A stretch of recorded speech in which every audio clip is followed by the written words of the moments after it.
Good morning, students. So here this class is planned to revise all the topics we have learned in input-output organization. This input-output organization deals with the organization of system for taking information into the system and sending information out of the system. Okay, through which the computer communicate with the outside environment.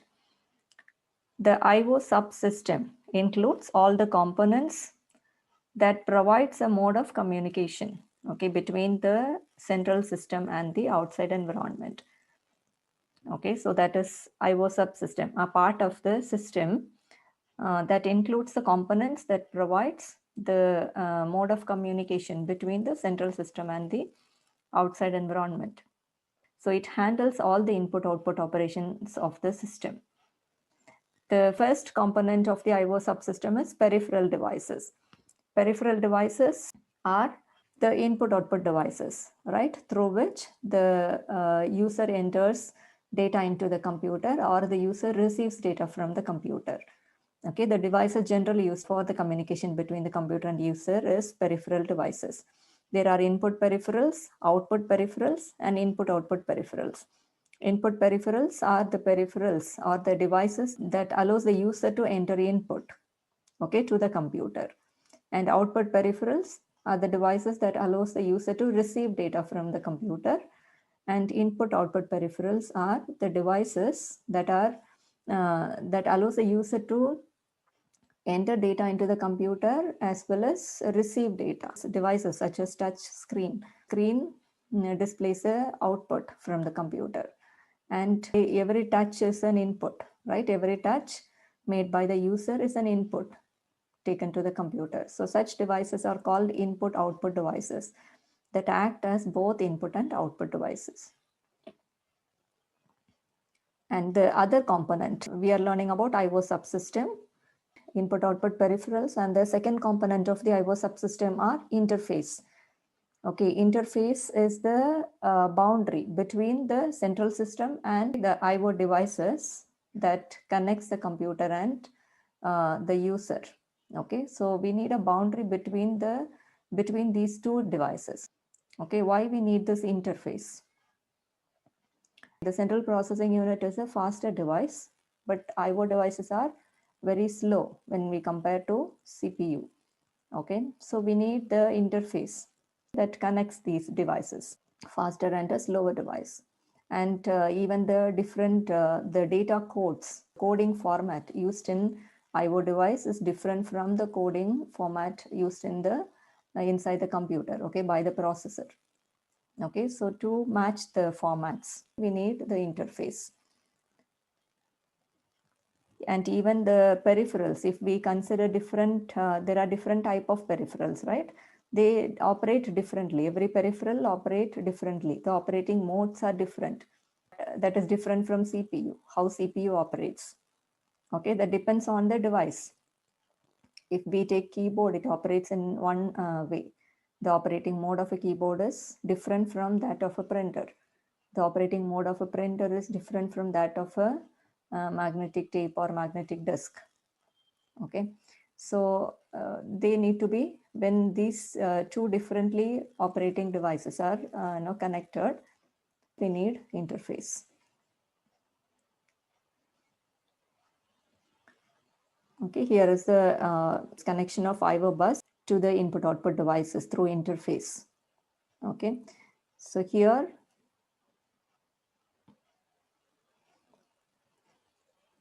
every device has its own interface. Okay, magnetic tape as an input device here that has an interface. Okay, this is the interface of magnetic disk, a printer with the interface, and keyboard with the interface. Okay, and here we have the IO bus that connects the processor, the internal system, to the external components. Okay, so the IO bus has data lines, address lines, and control lines. When the processor places the address on the address line, the interface units check this address. So these interfaces keep monitoring the address that is placed in the address bus by the CPU. And when it finds its address, the interface activates its path, okay, path between the processor and its device. Okay, and all the other paths are disabled. If the address placed by the CPU is printer's address, only this path will be activated. And all the other lines, okay, the interface, the line between the keyboard and processor, line between magnetic disk and processor, and tape and processor will be disabled, so that the connection can be, the transfer can be done between the processor and printer. Once the device is identified, the processor places the data with the control information in the control lines. Okay, so that gets transferred to the printer or from printer to the processor. Okay, this way through the interface, the transfer is done. And the third component is the bus, right? IO bus, input output bus. We are discussing about the components of IO subsystem. We have IO peripherals, and we have IO, the interface, okay, that connects the input output devices to the CPU. And the other component, the third component of the IO subsystem is IO bus, that carries the information between the processor and the input output devices. Okay, so IO bus consists of address bus, data bus, and control bus. Same way, memory bus. This also has address lines, data lines, and control lines. This is the line between the processor and the memory. Okay, we call this as memory bus. So the processor can be connected to the IO device, okay, through IO bus, and to memory through memory bus. Connecting for the processor to communicate to the IO device, the controls used are IO read and IO write. And to communicate to the memory, the controls are memory read and memory write. Okay, so there are three ways in which the computer bus communicates with memory and IO. Okay, means the three ways in which the processor communicates with memory and IO. The first method is use two separate buses, one for memory bus, okay, and the other for IO. And this is done, okay, in the devices that has a separate IO processor, okay, that handles the transfer between the processor and IO devices. Okay, so there we need two separate buses, one for processor and memory and one for IO device. And the second method is using one common bus for memory and IO, but have two separate control lines for each. Having a single bus, but the operations are controlled by the different control lines. If the control is IO read and IO write, then it means the lines are used for CPU to communicate to the IO devices. Okay, and if the control information provided is memory read or memory write, okay, that means the communication is between the processor and the memory. It's not between the IO device. Okay, using a single bus, common bus for both memory and IO, the operations are controlled by the control lines, different control lines. IO read and IO write for transfer between processor and IO devices, memory read and memory write for the transfer between processor and memory. Okay, and the third, this is called isolated IO. Okay, we learned it, right? Isolated IO. This configuration isolates all IO interface address from memory address. Okay, so it is referred to as isolated IO. Okay, when IO read, IO write controls are used, the address placed is the address of the peripheral, one of the IO device. When the control lines used are memory read or memory write, the address placed would be the address of the memory location. Okay, this way the address information is separated. Okay, so this method is called isolated IO. And the third method is using one common bus for both memory and IO with common control lines. Okay, in this case, the input-output interface is considered as a part of the memory. Okay, they are mapped. Okay, we call it as memory mapped IO. It uses a common bus and a common control lines. So this bus is, okay, between the processor and the IO device. This is one of the components. So these components together, the peripherals, interface, okay, between the input output device and the internal system, and the bus lines that carries the information together are considered as the components of IO subsystem that allows the computer to communicate with the outside environment. Okay, so we have learned the components now, and now how the transfer is done. Okay, so the second part of this chapter is data transfer. The transfer has to be done between when the user enters the data, it has to be taken to the internal, the CPU, central processing unit for processing. Okay, or when the computer, the CPU want to produce the result to the user, it should be transferred through the bus lines to the output device. Okay, so that user can view that. Okay, how this transfer between the central processing unit and the input output devices are done. There are two types of transfer. One is synchronous data transfer and the other one is asynchronous. In synchronous, okay, the units share a common clock with the CPU registers. Okay, so the operations are done smoothly because one common clock is shared. So when the sending and receiving can be synchronized. So we call it as synchronous data transfer. And the second type of transfer is asynchronous transfer, in which each unit uses its own private clock for internal registers. So every unit is controlled by its own clock. So the operations will not be synchronized. The sending and receiving between these units, the input-output units and the CPU need to be now synchronized. Okay, each unit has its own clock. Okay, so we call it as asynchronous data transfer. So here how the operations are controlled, then how the sending and receiving are controlled. Here these requires the transfer of control signals to indicate the time at which data is being transmitted. Okay, the sender may place the data, but the receiver need to know that there is data available to receive. So we need some control signals here. One way of achieving this is using a strobe pulse. We have discussed here the two methods of controlling. One is using strobe control and the other one is handshaking. So strobe control is the source unit places the data in the data bus and initiates the strobe line. Strobe line is to indicate the destination units that the data there is data available in the data bus. Okay, so destination unit receives it. Okay, so here the timing diagram, the data is placed by the source unit here, okay, in the data line. When the data is found valid, okay, means when the data come to a steady rate, it initiates the strobe line. Okay, this control is initiated by the same unit, source unit. Okay, so this informs when the strobe line is high. Okay, this informs the destination units that there is data. So destination receives the data. And after some time, okay, these two lines are kept active for a particular period of time, and the data is, the strobe is disabled, okay, this control is disabled, and then data is removed from the line. Then the next data byte can be transferred.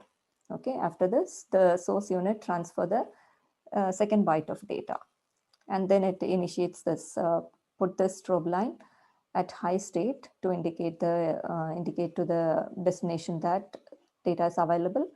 And when it is high, destination unit receives the data. And after some time period, this is disabled and data is removed. Okay, this way the transfer between the source and destination happens. As these two units are controlled by different clocks. Okay, this destination unit will have its own clock, and this source unit will run with its own clock. Okay, so when the data is available, destination may not know if there is data. Okay, immediately destination has to receive the data. Okay, for that this line is used. This is source initiated strobe, and this one is destination initiated strobe. Instead of source initiating this transfer, Destination send this strobe signal. Okay, destination send the strobe signal to source unit, informing the source unit that it requires data. Okay, then immediately source unit places the data in the data bus, and that is received by the destination. So here if you see, this is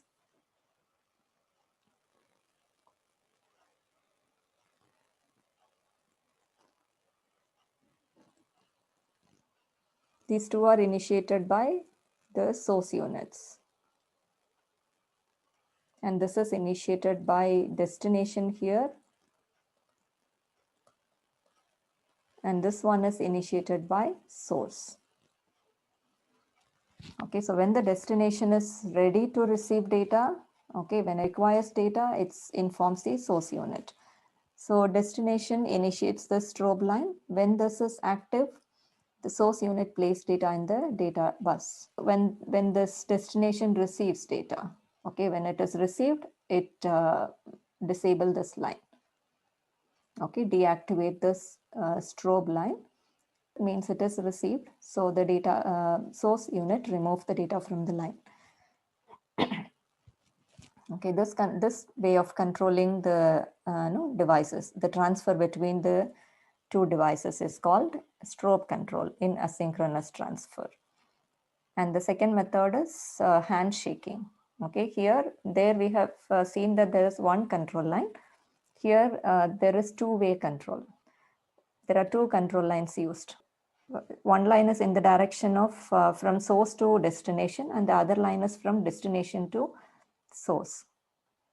Okay, so here the source unit places the data in the data bus and activates this data valid signal.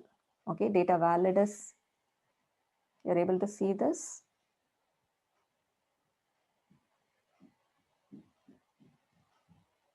Yes. Okay, source unit places the data in the data bus and enables this data valid signal to inform the destination that data is available in the bus. And once the data is accepted, the destination unit sends this data accepted to source. Okay, so one control line is from source to destination and the other one is from destination to source. Okay, as there is communication between both the units, okay, from source and from destination, we call it as handshake. So data is placed by source unit and it also initiates the data valid signal. Okay, and once the data is accepted, when the destination see the strobe, okay, so see this data valid signal, it receives the data. Okay, once it is received, destination initiates this data accepted.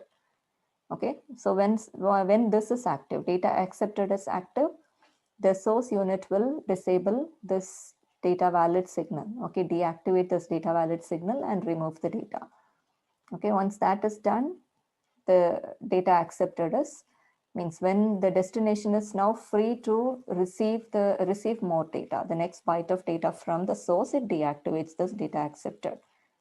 Okay, so the next transfer, the transferring of the second byte from source to destination happens when this data accepted is deactivated by the destination unit.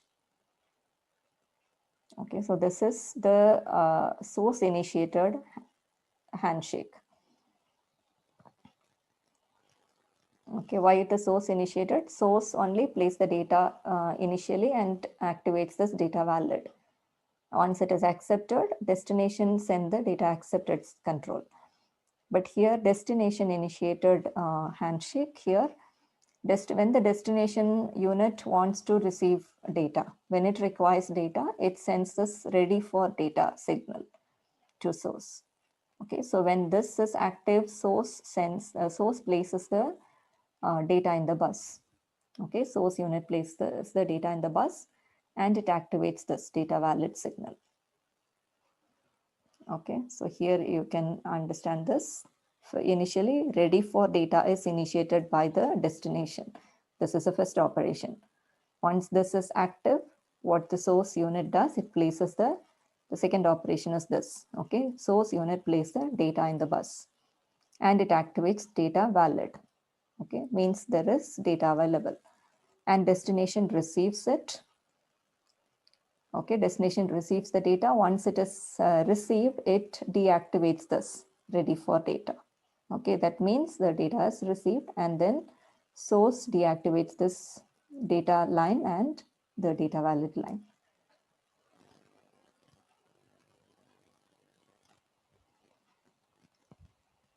So in asynchronous, the data transfer can be parallel or serial, right? Okay, parallel transmission is each bit of the data takes a separate path.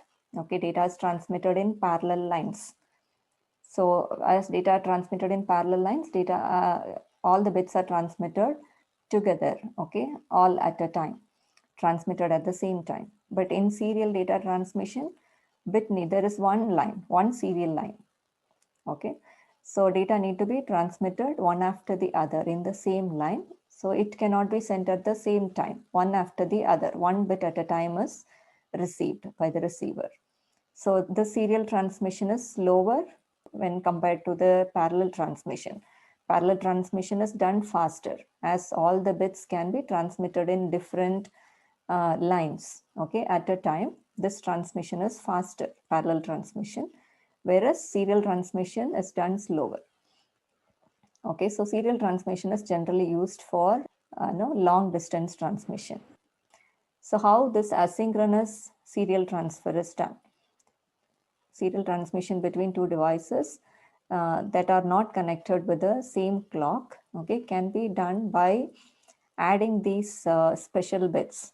Okay, there are character bits, the actual character that is to be transmitted, and the start bit is added at the beginning of the character bits and stop bit is added at the end of the character bits. These are the character bits 11000101. Okay, to transmit this in asynchronous serial transmission. Okay, all these bits need to be transmitted in a single line, one after the other. But to synchronize this operation, how the transfer or the sending and receiving between the source and destination is controlled, start bit is added at the beginning. Okay, initially the line stays in one state, in high state, and the start bit is 0. So when the line goes from high to low, that initiates the transfer. Okay, that indicates that the character bits are following this. Okay, so when the line is 0, that is the start bit, and then the character bits are placed and stop bit follows that.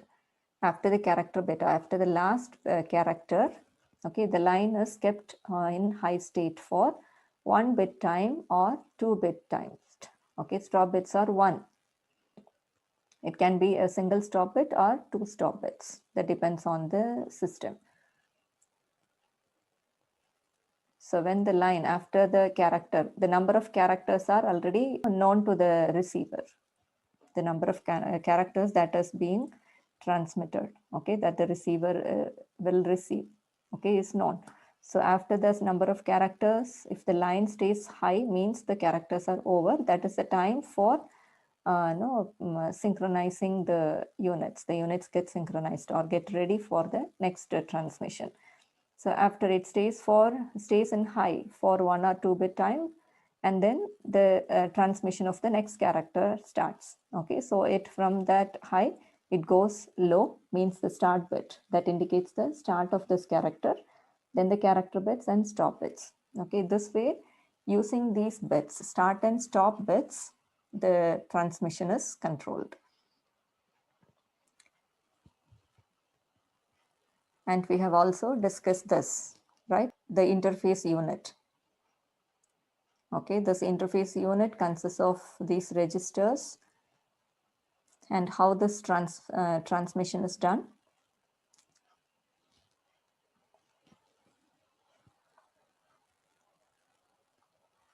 For the transfer between the CPU and an IO device.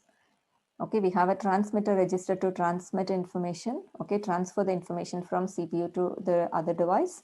And we have the receiver register, okay, the receiver unit. This is the transmitter unit and this is the receiver unit that receives information into the system, okay, from outside. So here For transmitting data, the CPU first check the status register. The status register shows if the transmitter register is free or not free. Okay, means it is empty or not. The data can be transmitted, okay, through this register, transmitter register, only if it is free. Okay, so before transmitting, this is checked. Okay, CPU read this. So we have this read and write control lines. And what are these control lines? Chip select. This is to select the particular interface. Okay, to select the chip, the interface. Okay, and in that interface, what is the register? Okay, that is to be selected by the CPU. If the CPU want to read the status information, so the register selected would be the status register with the control read. Okay, so this would be the register selected would be the status register and the control is read. So first CPU initiate this, okay, and it read the information from the status register to see if the transmitter register is empty. If it is empty, it places the data in the data bus, and that is transmitted through this register to, no, it is shifted serially. Okay, here a zero comes initially. So it is understood that the beginning, this indicates the beginning of character. Okay, so then the character bits follows and then the stop bit. Okay, stop bit is 1.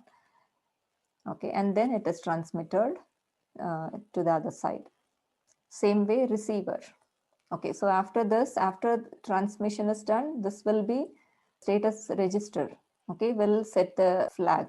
Okay, that shows the status of transmitter as the transmitter is free now. So CPU can send the next byte of data, next character to transmitter register. This way it is transmitted. And receiver. Okay, if the CPU want to receive information, means there is some information coming from IO unit. So that is received first, it is received by the shift register. Here the control monitors for a entering of 0 bit.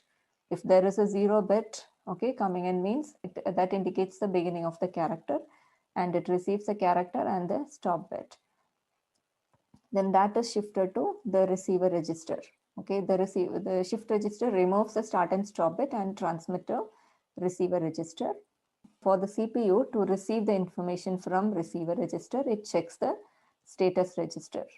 It will have the flag for the status of showing the status of this register, if the register is full or empty. CPU can read this information from this only if the register is full. Okay, so once the receiver register receives from the shift register, it sets it as full.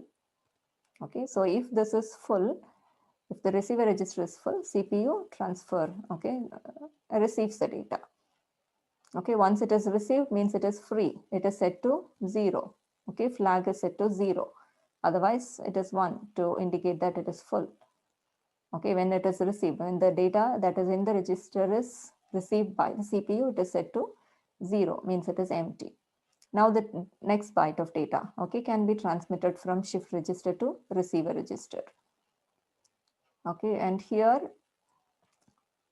yeah, status register shows the status information, and control register shows the control information. Okay, what is the mode of transfer? Okay, the number of bytes and the number of stop bits that are added to the data. All these information are given. The transfer is controlled by the control register.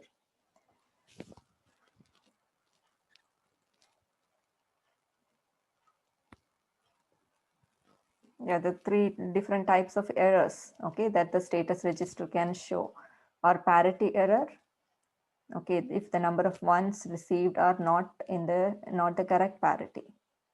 And framing error, if the data is not framed, if the number of stop bits are not received, okay, not detected at the end of the received character. And overrun error, if the CPU is CPU does not read the character from the receiver register before the next data becomes available in the shift register. When the receiver register is full, CPU has to receive it immediately. Okay, if it is not freed, when the data is, okay, receiver register is still full when there is data in the shift register to be shifted to this register. Okay, then we call it as overrun error. So these type of errors can be detected. This information is stored in the status register. So CPU read the status register for checking the status of these registers, transmitter and receiver registers, and also to check if any error occurred during transmission. And then in this chapter, we have learned about the modes of transfer. Okay, how this transfer between the IO devices and the internal components are initiated and done. First one is programmed IO, interrupt initiated IO, and direct memory access. In this programmed IO, okay, the IO transfer is initiated by the instructions written in the program. Okay, that is called programmed IO. When there is an input instruction in the program. So there is a need to receive input from the input device. Okay, CPU has to receive. So that way the transfer there is initiated by the instruction written in the program. Okay, that is programmed IO. But here the disadvantage we have discussed is the CPU has to keep checking the flag because the speed of the CPU, central processing unit, and the input device will not match. Okay, CPU is a faster device, faster operating device, and keep the input device is a slower operating device. So CPU need to, once one character is received, it has to keep checking the flag if there is data. Okay, so CPU would be wasting a lot of time checking the flag there. Okay, waiting for the data to enter. Okay, so to avoid that, we use the second mode of transfer, that is interrupt initiated IO.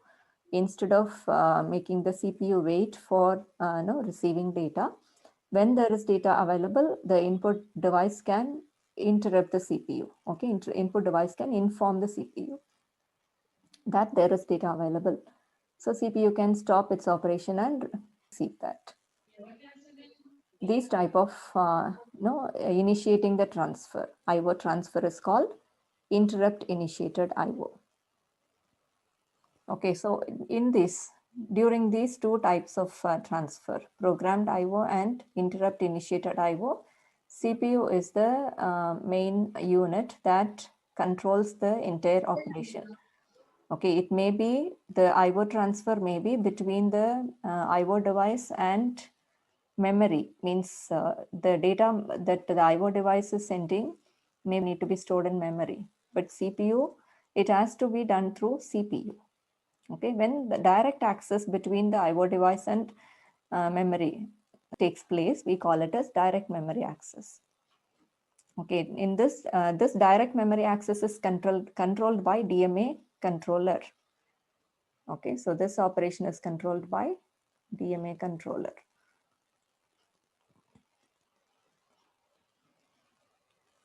In these two types of, in programmed IO and interrupt initiated IO, CPU controls the entire operation.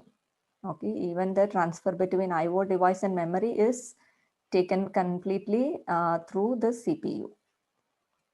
Okay, but in direct memory access, the IO device can directly communicate with the memory. Okay, with little involvement of CPU. CPU just initiate the transfer and give the control to DMA controller.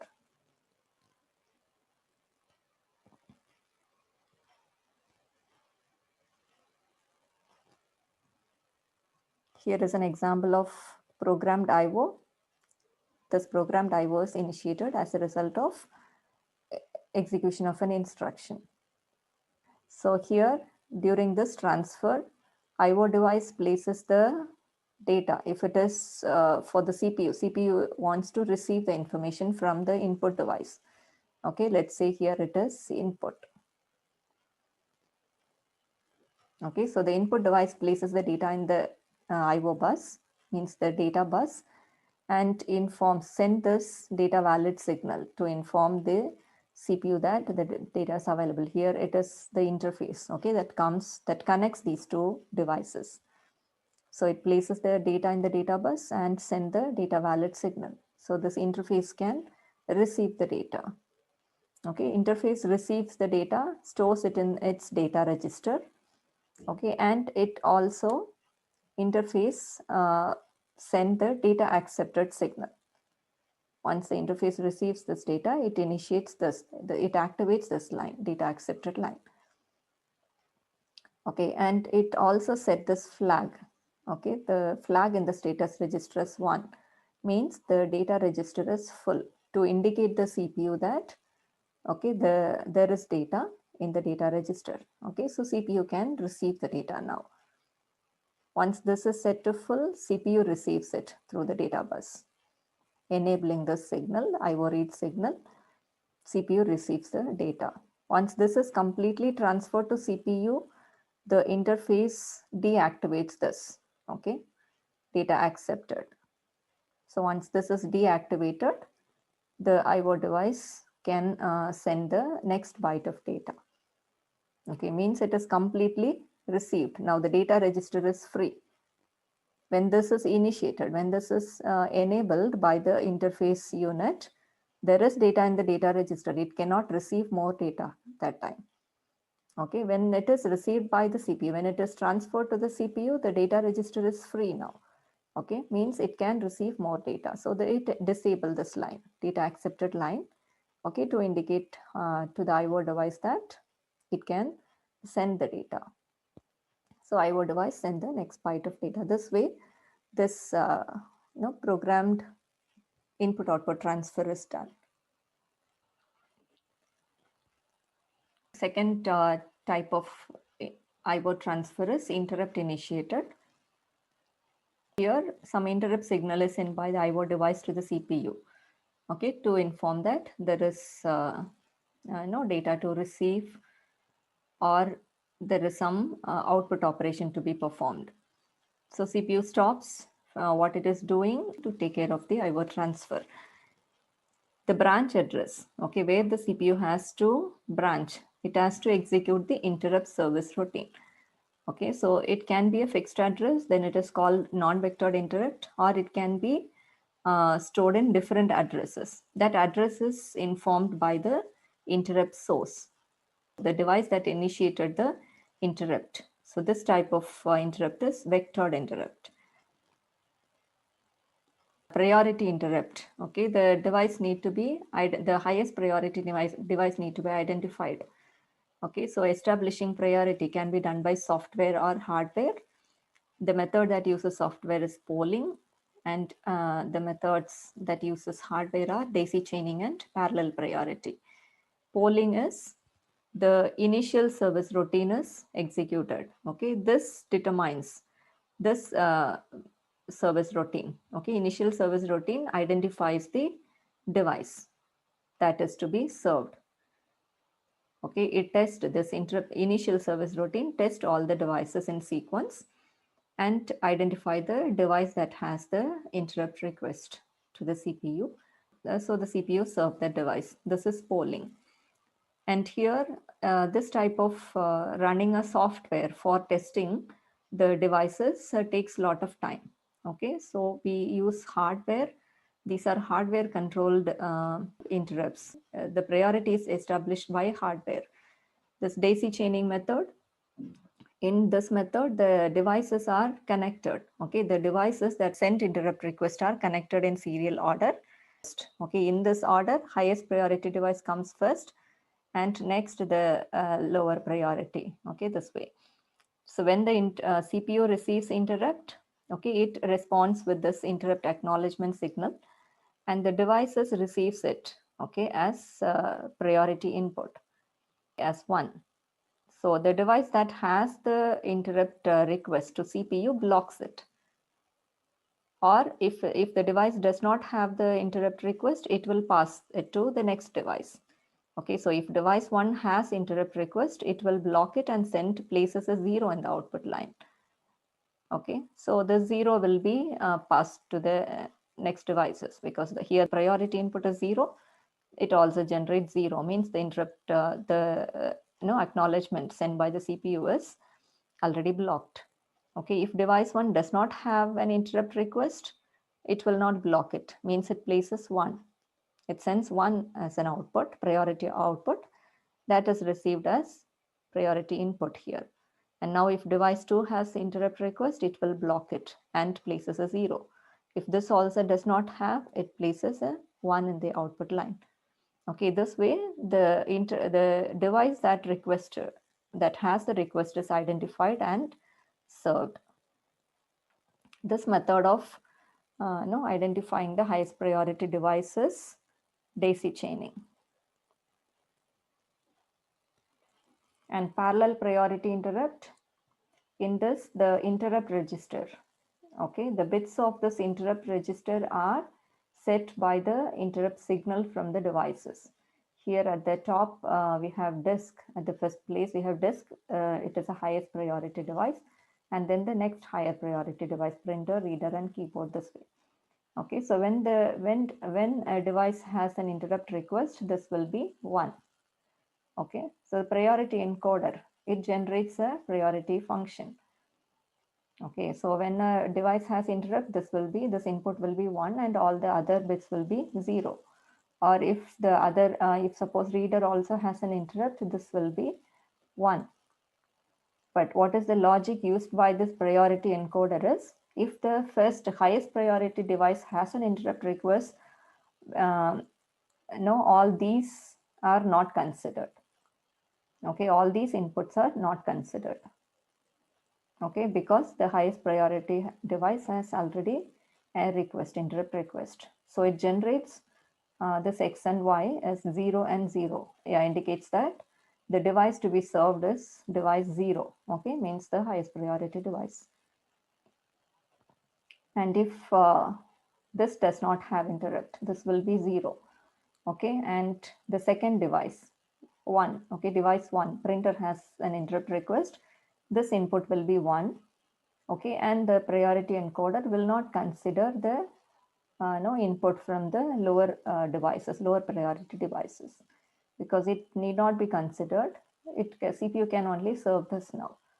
Okay, so what it generates, the bits it generates are 0, 1. Okay, indicating 1. Okay, the first device. If this also doesn't have the second priority device, if this has 1, this is not considered. Okay, and it generates 1, 0 as the output. Or if this doesn't have and this has interrupt, okay, it generates 1, 1, 1 to indicate that the device to be served is 3. Okay, that is the lowest priority device. If this also does not have interrupt, all the bits would be 0. Okay, it will not generate any output here. And the priority encoder also set the bit of IST. Okay, flip-flop IST. If there is an interrupt, this is set to 1. Okay, if there is no interrupt, now in this case, all the bits are 0. So there is no interrupt, the bit will be 0.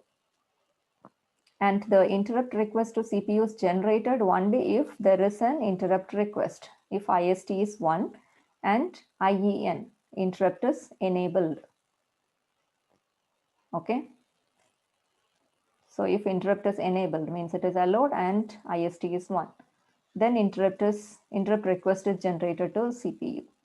And CPU acknowledge by sending interrupt acknowledgement, and this enables the address lines here. Okay, that carries the vector address that is given by the device that has requested the interrupt and sent to the CPU.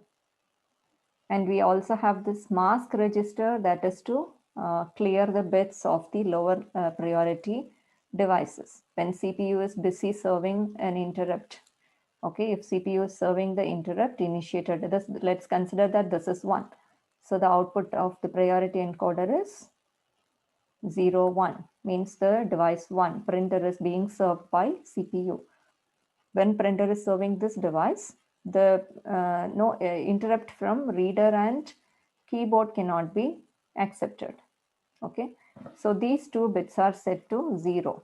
Okay, because when it is when AND operation is performed, even if it generates a one request, if it has a request, that will be that will be cleared. Okay, the output will be 0 and it receives a 0.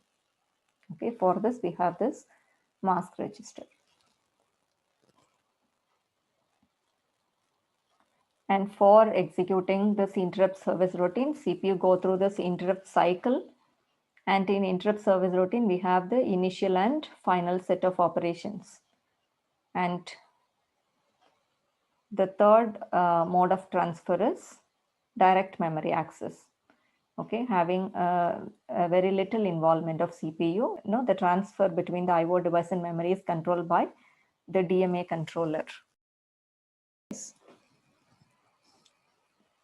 Yes, DMA controller takes over the buses to manage the transfer directly between the IO device and memory. When there is data to be transferred, DMA controller activates this bus request line.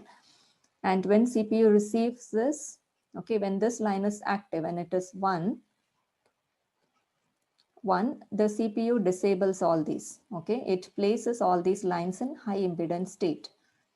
Okay, so it behaves like an open circuit. When the lines are placed in high impedance, means it's an open circuit. There is no connection here. Okay, when there is no connection, CPU cannot transfer any information. Okay, there is no logic significance of 0 or 1. CPU places it in high impedance state and informs the DMA controller by enabling this bus grant, okay, signal. So when this is active, the DMA controller takes the control of the buses and transfer the information. Okay, so once the transfer is over, it has to return the control to the CPU. Okay, that is done by disabling this line. So it places a 0 here, means this signal will be deactivated. BR will be deactivated. Okay, so when and CPU receives the control back and it deactivates, CPU deactivate this, okay, bus grant. So the two types of transfer are burst transfer. It is transferring a block of data. Block is a group of words. Okay, number of memory words together is called a block. When the DMA controller takes control of the buses, it transfers a block of data. Okay, the fast devices such as magnetic disk, okay, when the transmission is done in a high speed, the blocks of data are transmitted. Once the transfer starts, it cannot be stopped or slowed down. Okay, in such cases, the block of data is transmitted at a time. Okay, and once that is over, the DMA controller returns the control to CPU. These type of transfer are called burst transfer. And cycle stealing is DMA controller steals one memory cycle from the CPU. Okay, one memory cycle is one transferring of one word. Okay, DMA controller takes the control of the buses from the CPU and it sends one memory word and returns the control back. Okay, it has to return the control back after sending a word of data. One memory cycle. It is taken only for one memory cycle. So DMA controller steals the control of the buses for one memory cycle. So it is called cycle stealing. Okay, and the block diagram of the DMA controller. Here in computer organization, okay, to explain these different units we learned here, you need to draw this diagram, block diagrams, and explain how it works.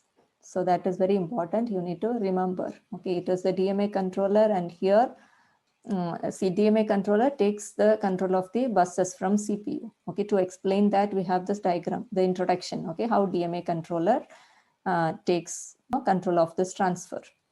And then we are learning here about the DMA controller. Okay, this is the block diagram of a DMA controller, internal organization of the DMA controller. So if we take the DMA controller here, as I said, okay, DMA controller controls the transfer, okay, directly between the IO device and memory. To do that, when there is data to transfer, the IO device send a DMA request to this controller unit. okay, DMA controller. When the DMA controller receives this request, now it has to request the CPU to provide the bus. Okay, the bus lines are under CPU's control. So it requests the CPU to provide the bus control of the buses by enabling this bus request. So when this is 1 and the CPU receives this as the input, bus request input, CPU places the buses that are connected to it in a high impedance state. Here, the DMA controller takes over the transfer, but the transfer is initiated by the CPU only. The CPU's job here is it just initiates the transfer. Okay, so when it receives the bus request, the CPU has to provide the address information, okay, in memory where the data can be placed or from where the data need to be read, okay, that information, and the word count, okay, the number of words that need to be transferred, and the control information, okay, such as read, write, or the other information that are to control the operations. Okay, so these informations are provided by the CPU. How the CPU communicate with the DMA controller through these lines. Okay, these 4 lines are meant for CPU to communicate to the DMA controller. And these are bidirectional, okay, read and write. So how the CPU select the DMA chip, okay, DMA controller by using this DMA select. Okay, this is a control to select the DMA controller, and in the DMA controller, the register, okay, the particular register, okay, the register in which the CPU is transferring information, sending or storing information need to be selected. Okay, so this line, control line, is used to select the register. Among these 3 registers, DMA controller has address register that stores the address information, okay, in memory, the address of the memory location, and it has word count register that stores the number of words to be transferred, and control register, the stores the control information. Okay, these are all these information are given by the CPU. Okay, so it first select the DMA using this control line DMA select and register select. It uses register select to select the register, and read and write operations are used to read and write information in these registers: address register, word count, or control register. Okay, and when this line is not used by the, when the address system bus is not used by the DMA controller, the CPU uses the system bus to send. When the control is given to DMA controller, the CPU cannot transfer. Okay, CPU can do only the internal operations. Any transfer from CPU to other components cannot be done. So the CPU initiates the transfer by sending this information, and it places all the lines in high impedance state. Okay, and it sends this activates this bus grant line. Okay, so when this DMA controller receives this bus grant input, it takes the control of the buses and send this DMA acknowledge to IO device, okay, to initiate the transfer. Okay, it is a way of informing the input output device to place the data in the data bus so that it can be transferred.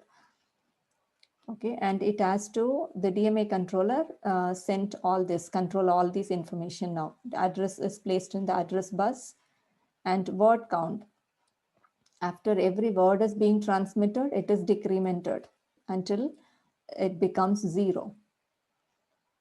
Okay, when it is 0, means that all the words are transmitted. Okay, even CPU read this value.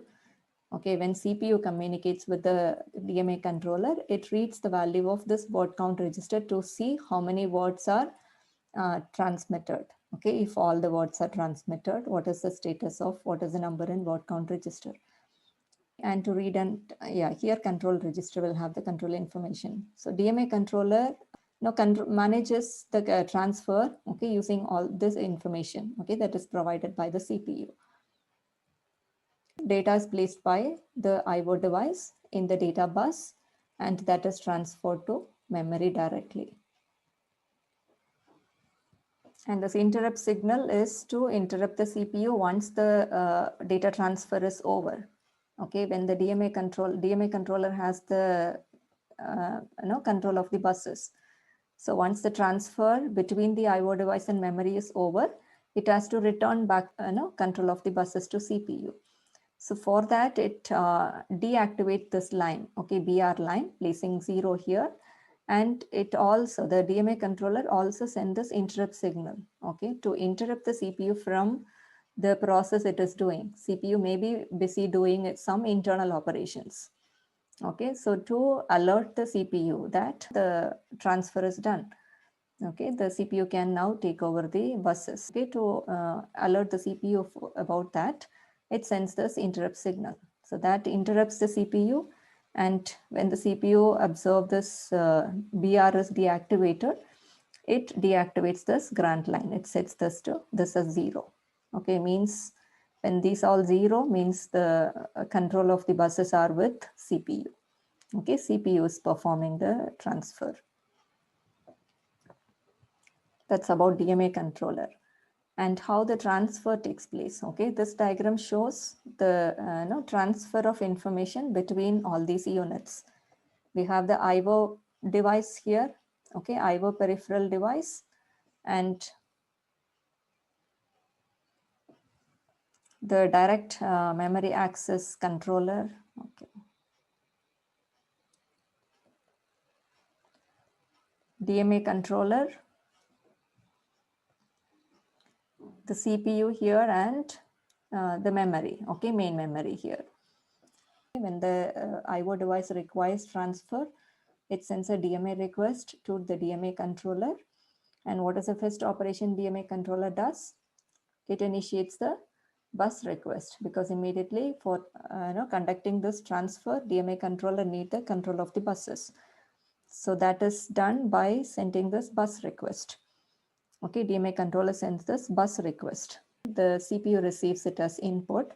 When it is received, CPU has to provide the information needed for the transfer. These lines here, the lines that are connecting CPU and controller, okay, these are used by the CPU to send information to DMA controller, and the memory address is being transmitted by the CPU to DMA controller, and through data lines, okay, whatever the information needed, it transfers, and the read and write control lines are used to transfer the control information to the DMA controller. Okay, and as we discussed, this DMA controller has, what are the registers DMA controller has? Address register. The address information is stored in address register, and word count register that is sent by the CPU is stored in word count register. And we have the control register that stores the control information. Okay, so once this, all the initial information are required information are received from the CPU. Okay, now DMA controller can control the entire transfer directly between the IO device and memory.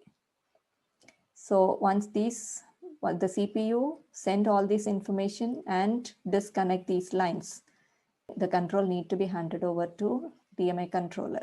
So it places the lines in the high impedance state and send the bus grant, okay, makes this active, okay, it activates bus grant line. Okay, that is received here. Okay, bus grant is the input to DMA controller. So when the DMA controller receives this, okay, means it understands that the buses control is provided. Okay, the transfer can be done. Okay, it sends this DMA acknowledge signal to inform the IO device that, okay, the buses are available, transfer can be done. So IO device places the data, okay, data in the data bus. This is the data line.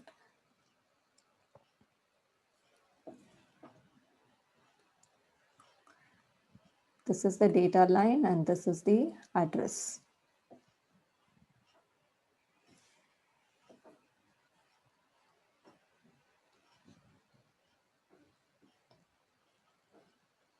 Yeah, the address information is sent by the DMA controller through this line, okay, to the memory.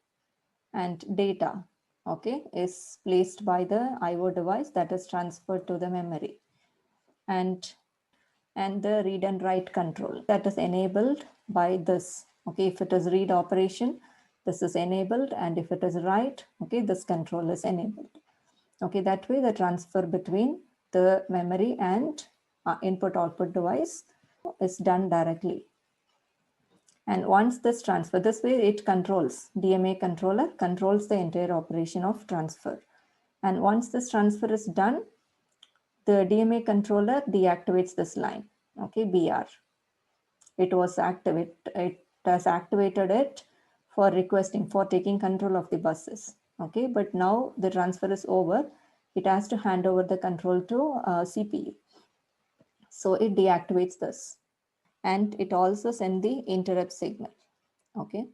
So when the CPU receives this interrupt and the bus grant line is deactivated, it deactivates bus grant, okay, means, okay, taking the control back from the DMA controller.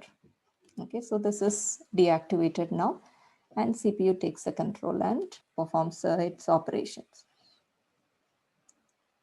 Okay, this way the transfer between the DMA control, between the IO device and the memory is done with the control of DMA controller. Here, these lines we have already discussed, right? DMA select and register select for writing information. So through this address select, the CPU places the address, and the address information, okay, is used to select this address select information is used to select the DMA, and in that DMA selector, the register, okay, in which the data is to be written or to be read, okay, is selected through this RS, register select. All these controls are for the CPU to select the register, okay, of the DMA controller to read and write. Is this clear?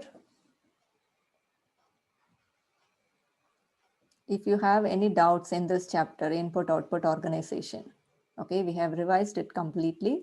I hope it's clear. If you have any doubts, you can clarify now.